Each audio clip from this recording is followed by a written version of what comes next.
Lezi ndaba zehora lesikhombisa sigwethulela zona bukhoma ekomkhulu le-SABC e-Auckland Park eGoli nazo ezinohlonze kusihlwa nje. Unless the ANC succeeds in renewing itself, we will perish. We must build better and activist branches.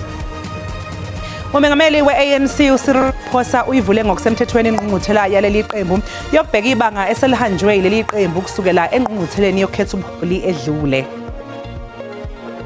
On the Marius van der Merwe matter, lastly, on this case, 3 persons of interest have been identified. Umkhuzi wamaphoyisa kuzolonke uGeneral Fani Masemula uthi sebehlonze abathathu okungenzeka banindeke esigamekweni sokubulawa kofakazi wekhomishana kaMadlanga uMarius van der Merwe. Bekwazi ukuthi into yakudala ukuthi sikwazi ukuxabana naye, bekwazi ukuthi amshaye sikhona sizama ukuthi simlamule emshaya phambi kwethu nabafowethu sizama ukuthi simlamule ajika shayithini. Umsolwa oneminyaka engu-39 osolwa ngokugwaza abulale abehlekisana naye kanye nabanye abane ngomgqibelo utholwe eseyibulele namhlanje emzinto ogwini oluseningizimu KwaZulu-Natal. Mbukeli sikubingelele sikwamukele indaba enza kusihlwa enizethulela unoxolo uMamtshali wakwaMwali ihlabangane elimhlophe qwa. Ake sibheke ukuthi namhlanje ngikuphathele ziphi.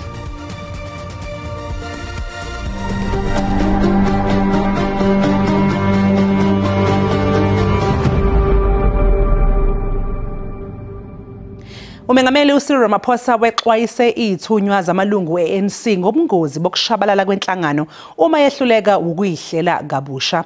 Ubethula umbiko ophathelene nesimo sezombusazwe ngeqembu engqungqutheleni ebheka ngebanga eselihanjwe yi-ANC kuleminyaka edlule kusukela engqungqutheleni yayo yokugcina yokukhetha ubuholi. Le ngqungquthela eqale namhlanje ibanjelwe eBoksburg ekuruleni. ANC succeeds in renewing itself, we will perish. Ramaphosa ukhiphise exwayiso esicacile ngobungozi bokushabalala kwe-ANC uma ingazihleli kabusha. Isimo sodaba lwe-SACP efuna ukuzimela ngayodwana okhethweni lwangonyaka ozayo. Umengameli Ramaphosa uchaze njengokunye ongaqumba phansi ubudlelwano bukaNxantathu okubonakala mtengantenga kamuva nje. The Secretary General will report on the discussions that have been held with the SACP on a bilateral basis with regard to the decision that their conference has taken. This NGC must discuss the full implications of this decision for our movement and for the alliance. Uphinde wasebenzisa lenkulumo yakhe waxeka iAfriforum okuyiyona eyagijimela kwelasemelika iyobika ngamampungo ukuthi eNingizimu Afrika kubulawa abamhlophe ngenhloso yokuthi iqedwe nya ngabo. Longamahemhem lawa asefafazwa kakhulu kumengameli wakhona eMelika uDonald Trump. The propaganda of these false claims has real implications for our sovereignty, international relations and national security. Maqondana nokushaya into ephansi kakhulu kwe-ANC okhethweni lwanyakenye, umengameli Ramaphosa ubalule athe kube umthelela kulokhu njengokuhlubuka kwalabo abahambe ne-MK Party, udaba lokwentuleka kwamathuba omsebenzi, ungahlinzekwa ngendlela kwezidingo zomphakathi kanye nenkohlakalo edlalubi. Sisekuyo ke mbukeli lengqungquthela ye-ANC eqale namhlanje eBoksburg njengamanje ke sixhumana nomhleli weindaba zombusazwe khona lapha e-SABC uMzwandile Mbeje. Shandu asikwamukele eindabeni zakusihlwa sibonile ke umengameli we-ANC ethula inkulumo yokuvula kanye nonobhala jikelele nje ethuka ke umbiko ngesimo seqembu. Besicela nje ukuthi usigoqele ngokuphume kule ngqungquthela namhlanje.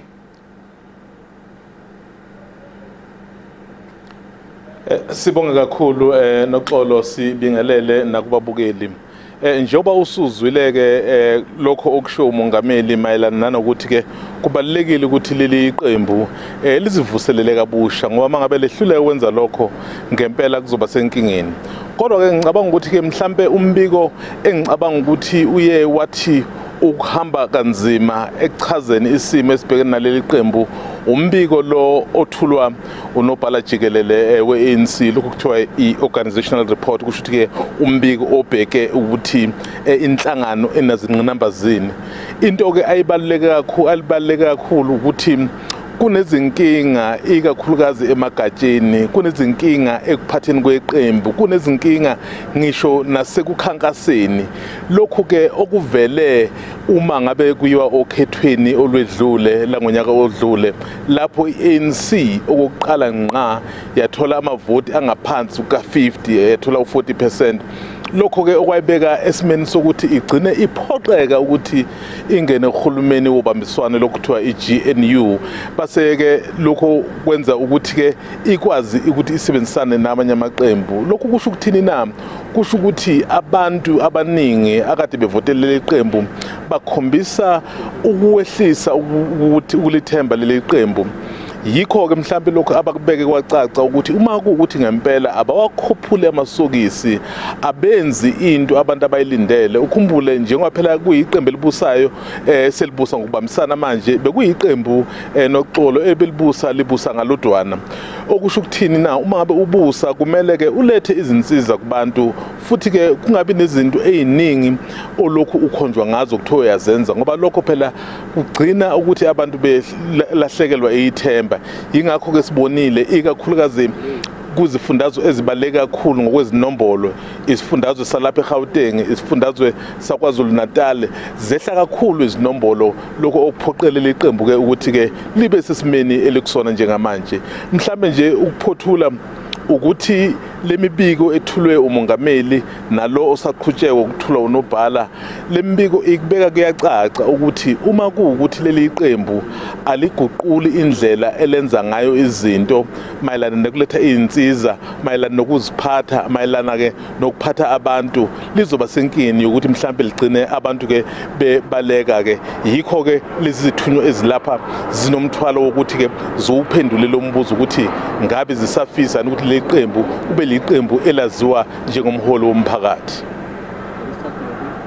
Sibonge kakhulu ke umbukeli lo bekuumhleli weindaba lapha eSABC uMzwandile Mbeje nobesibikela.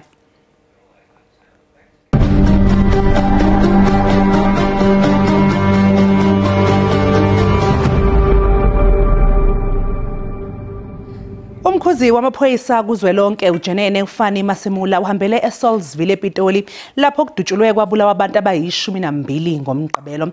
Uthi banethemba lokuthi zizobanjwa izinswelaboya. Uphinde ke futhi waqinisekisa nokuthi ukhona umkhonto abawulandelayo abakwasidlodlo kwelokubulawa kwalowo oke wethula ubufakazi uKhomishana kaMadlanga uMarius van der Merwe. 12 people lost their lives and 13 others are still in hospital receiving medical attention.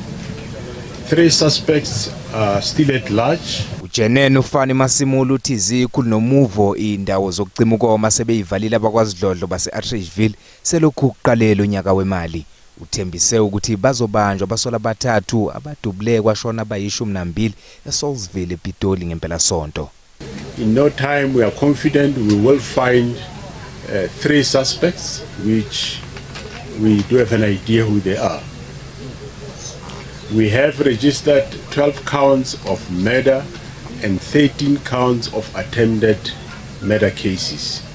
We have also charged the owner of the room where this shebeen, he was hosting everyone at this shebeen. We have charged him. We have charged her and she is of course in hospital as we speak. Kusenjalo ukhomishana uqhubeke waveza ukuthi ukhona umkhonto abawulandelayo mayelana nokubulawa kalowo oke wathula ubufakazi kuKhomishana kaMadlanga uMarius van der Merwe. On the Marius van der Merwe matter, lastly, on this case, 3 persons of interest have been identified and 1 has been taken in for questioning as police investigations continue.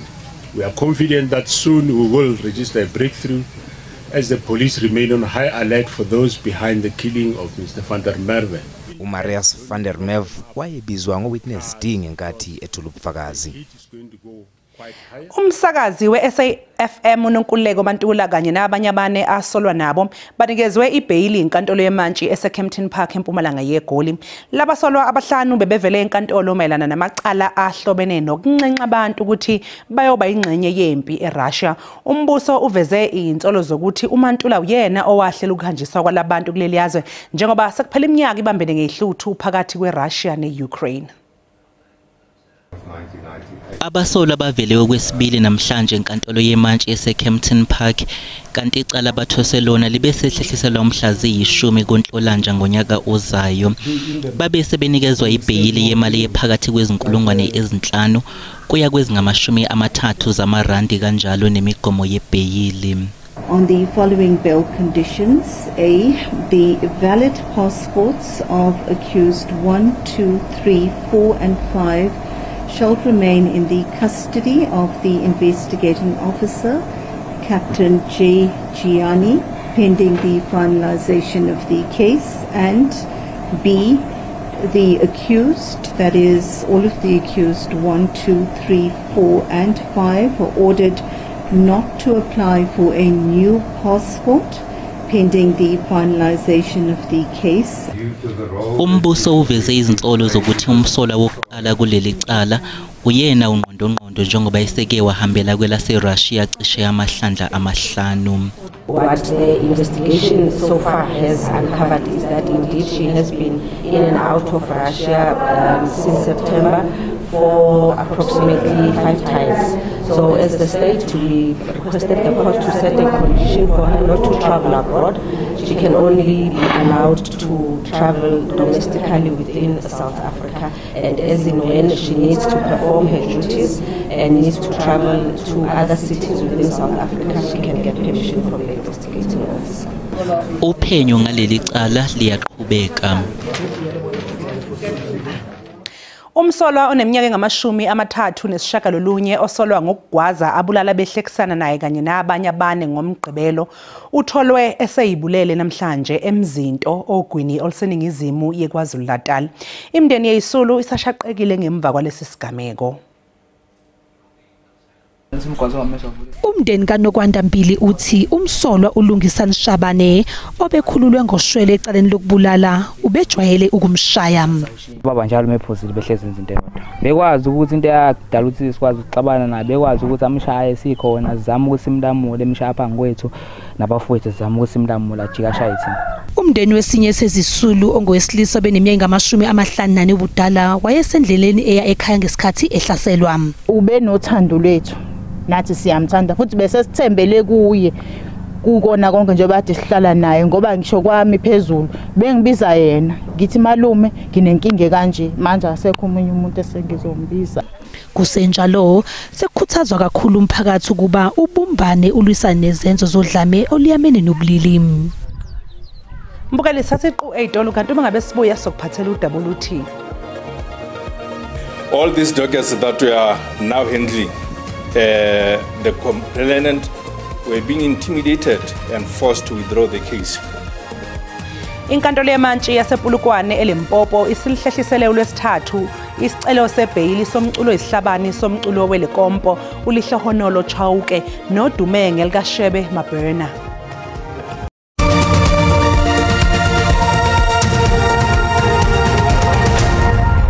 Siphinde sikubingelele embukeli sikwamukele mangabe usanda kungena udabelo liphambili besibike ukuthi umengameli we-ANC uCyril Ramaphosa wexwayise ithunywa ze-ANC ngobungozi bokushabalala kwaleli qembu ngesikhathi evula ingqungquthela leli qembu yokubheka ibanga eselihanjwe leli qembu kusukela engqungqutheleni yokukhetha ubuholi edlule. Mbukela sikhumbuza ukuthi lezi ndaba ziyatholakala ku-YouTube naku-SABC Plus. Ungena kuze uyicinge ngamagama athi SABC izindaba nakanjani ngizoyithola ngomnjalo bazo. Amaphoyisa eLimpopo aphenya isigameko sokudubula esidlule nomphefumulo wababili ngemva kokuthi owesilisa oyiphoyisa egasele esteshini elokishini laseNkwankowa ngaphandle kwaseTzaneen wadubula wabulala wesifazane obeyintombi yakhe naye obeyiphoyisa wabe eseyidubula naye. Iphoyisa lesilisa ligasele esiteshini samaphoyisa iRitavi ladubula amahlandla amaningana libhekise kolewesifazane ebelithandana naye ngaphambi kokuthi lizidubule nalo bobabili kubika ukuthi bebevele benezinkinga ekhaya njengoba iphoyisa lesifazane belizomvulela icala. Shortly after some time, the sergeant arrived at the police station and he immediately took out his firearm and shot the constable dead at the scene. And after realizing that the constable was shot dead by him, he turned the gun on himself and he shot himself in the process. Let me indicate that this is one of the devastating impact of gender-based violence that we have noticed in the province, especially now that we are observing the 16 days of activism. Amaphoyisa aphenya ngesigameko zamacala okubulala kanti nedokodo lecala selivuliwe. We can confirm that we are investigating a case of murder and an inquest. A murder in the sense that the constable was shot dead by the sergeant in the main. And then we are also investigating an inquest because the sergeant turned the gun on himself. So as a result, we are also investigating an inquest. Those two cases have been registered here at the Ritavi police station. Uphenyo lwamaphoyisa liyaqhubeka. Icala labathathu abasolwa ngokugqekeza eplazini kaMengameli uCyril Ramaphosa iPhalaphala beba imali ngamadola aseMelika lihlehliselwe umhlazi yi-13 kuMasingana wonyaka ozayo inkantolo yemantshi yaseMudimule eLimpopo. Umsolwa uEmmanuela David ubevele enkantolo nasolwa naye uFloriana Joseph. Umne wabo koNdilinasho Joseph akafikanga enkantolo emva kokuthumela incwadi kadokotela ebibalula ukuthi uyagula. Icala lihlehlisiwe ukuze kutholakale utolika owazi ulimi lwaseNamibia kanye nokunika isikhathi esenele umangalelo wesithathu ukuthi alulame. Accused number 1, I'm also sorry we are in custody. Unfortunately, we are unable to proceed because we are co-accused is not here on the basis that he is in. As a result thereof, the matter is postponed until the 13th of January 2026 for further trial. Ummeli wabamangalelwa ubengeneme ngokuhlehliswa kwecala njengoba ebebheke ukuthi icala lizohoqiswa kulabo abamele. Unfortunately, it's an unforeseen circumstance with regard to accused number 3. And then the other thing is the unfortunate part again is the unavailability of the interpreter. We were informed that we're going to use Teams for him to interpret because he can't travel. Umbuso ufake isicelo sokuba kucutshungulwe ubufakazi bomsolwa wesine emva kokuthi etshele inkantolo ukuthi akakaze enze istatimende. The state witness who was supposed to testify he testified against the state. He denied the statement that he gave to the police officers, and he denied that he can't use the English language. He can't even write. uEmmanuela David usazogcinwa phakathi esitokisini. Inkantolo yemantshi yasePulukwane eLimpopo isihlehlisele umhlazi yi-10 kuZibandlela ukuqulwa kwesicelo sebheyili somculi oyisihlabani somculi weLikompo uLihlehonolo Chauke noDumenge likaShebe Mabhena obhekene noxhaxha lwamacala okubalwa nelokuzama ukubulala. Ufakazi wombuso nomphenyi ecaleni likaChauke utshele inkantolo ukuthi kusukela ngonyaka u2015 lo mculi uphunyuka ngembobo yenaliti emacaleni obugebengu nosekwenziwa zibona engaphezulu kwengalo yomthetho. Worship, we are in this dilemma because for a long time the government official they were helping or fueling the behavior of the bail applicant. Should have they make the work for the first time and he got punished, he was not going to turn to be like this. Umseshi udalule ukuthi kunezimo ezingabazekayo nezisolisayo mayelana nokuhoxiswa kwamanye amacala abhekene noChauke nokugqamisa ukusabiswa kofakazi. After released on bail, he went to the complainant with his group of his friends and his fans. Then he went and told the group that went to the complainant, told him that he must withdraw the case, or otherwise his life will be difficult. Njengamanje uChawoke ubhekene namacala ayisishiyagalolunye okubalwa kuwo ukutholakala nesibhamu esingekho emthethweni. All these dockets that we are now handling, the complainant were being intimidated and forced to withdraw the case. Isicelo sebheyili sizoqhubeka mhla ziyi-10 kuZibandlela enkantolo yemantshi yasePolokwane. Mbukeli umhlahlo wesimo sezulu uzolandela emva kwekhefu nesangoma sezulu umkhushulwa Msimanga.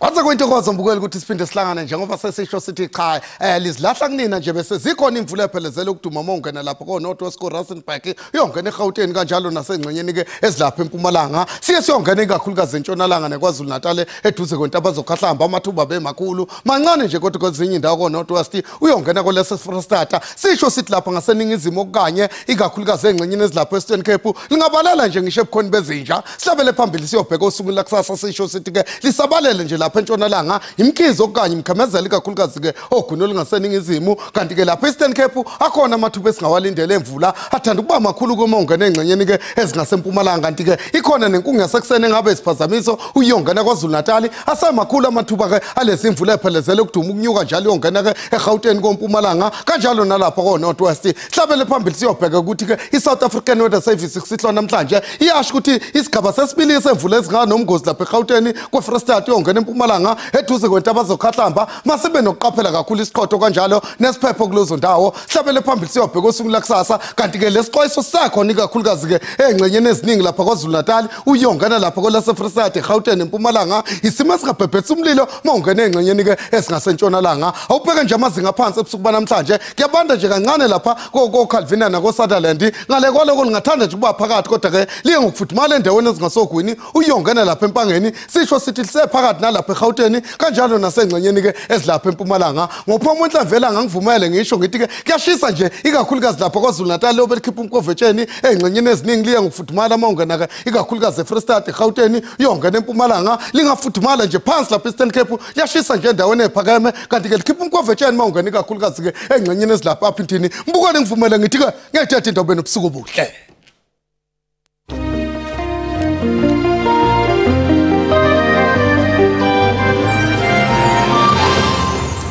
Mbukeli ibeka lapha bese kuphathele zona kusasa abakhonoza kwethu neindaba ngolwimi lwesiXhosa ube nobusuku obuhle usale kahle.